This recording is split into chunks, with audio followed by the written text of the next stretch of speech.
His words. I was Irish, Catholic, a frat guy, and then a fireman. It seemed I was predestined to be an alcoholic. But Jeannie married me anyway, and then she made it work. And not without lots of help from above. Somehow, God takes care of fools. It just took a few years before I figured that out. All the while, Jeannie took care of the family in our home and me, even when I didn't say thanks. In college, for far too long, I had been directionless and wasteful of the gifts God had given me. But then I met Jeannie. After our marriage 50 years ago, God gave me a chance to find my way, and through meeting the husband of one of Jeannie's friends, I learned about the San Diego Fire Department. I found a career that was fulfilling, and helped me use the gifts I've been given, both physical and intellectual. I did okay on the fire department, but Jeannie carried the load of raising our young family while I was at work and putting up with me when I was home. After 16 years in the department, I was stuck in my drinking, blaming everyone but myself for not getting promoted, and making life miserable for my family, especially Jeannie. Again, God saved the fool. In 1984, I met up with Len, an old acquaintance I was sure would get drunk with me again, but who instead told me about AA. 2 nights later, Jeannie said I better call Len or move out. She then stayed the course as I found sobriety, slowly became the husband and father I should have been, and ultimately was meant to be. The rest of our years haven't been without trials and heartache, but we have done everything together. And now I even know what's going on. That is when I can keep up with Jeannie, and of course when I stop trying to be in control of everything and instead turn it over to him. Over the years, we have learned that we are both doers. We like to get things done, not just talk about them. Sometimes Jeannie and I butt heads about what gets done.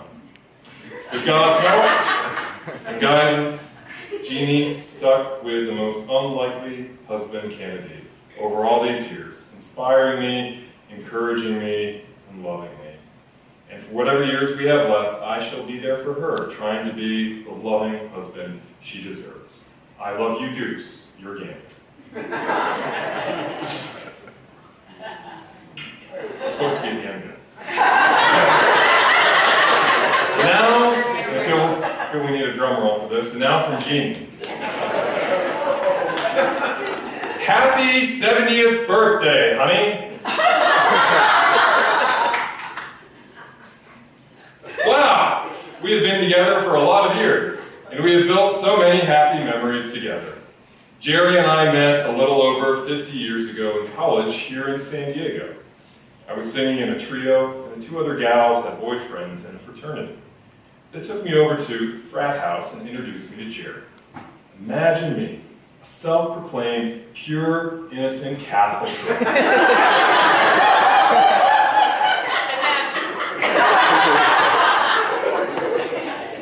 whose first date with Jerry ends up being at a fraternity toga party, a short 7 months later.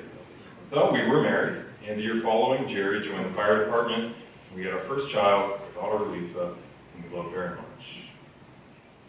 In the late 70s, we decided to leave the city life and raise our then 3 children in Ramona. We bought some land to build on, along with a little house on a half-acre to live in while we built our home. We talked about waiting to have a farm animal until after we moved into the house we built. But the day when Jerry went back to work, after we moved up here, I called and asked him to pick up some field fencing on the way home. He asked, why? The answer? Well, I had already gotten a baby goat. I couldn't resist. Jerry told me I was supposed to be unpacking. I countered with, where are your priorities, Jerry? You live in the country now. 2 years later, when we finished building our home, which we still live in today, we moved from the half-acre, bringing with us not 1 but 2 sheep, goats, not 1 but 2 horses, chickens, and last but not least, a pig. Or Jerry. The children were in 4-H, raising and showing their farm animals. I became a 4-H leader in the guide dog puppy raising project for the next 15 years. And we're proud to say that between our family members, we raised over 20 puppies. Later, I also got into animal rescue of all types, even 4 years doing wildlife rescue. Our menagerie continued to grow until at one point we had 150 animals, including farm, exotic, wild, and domestic. And I'll never forget the first time, Jeannie, you had me come over to your place and I was greeted not by a dog wagging his tail or a cat, but by BB, Bacon Bits, your pig. Who's since gone home to be with the Lord. For Jerry and I, animals have been a big part of our lives, and Jerry has always been there with his involvement and support. We have learned over the years to work things out, have a sense of humor, and to not give up when there are challenges. Jerry was an alcoholic for half our marriage, which caused some bumpy roads. But now that we're on the other side of that, I can say that you could never find a more caring, compassionate, hard-working, and dedicated father and husband. I'm so glad we never gave up. For those doubting Thomases who thought this marriage would never work, gotcha! We did it. And one last side note, another celebration is in order. As per our agreement today, on our 50th wedding anniversary, Jerry is now officially off probation. Love Jeannie.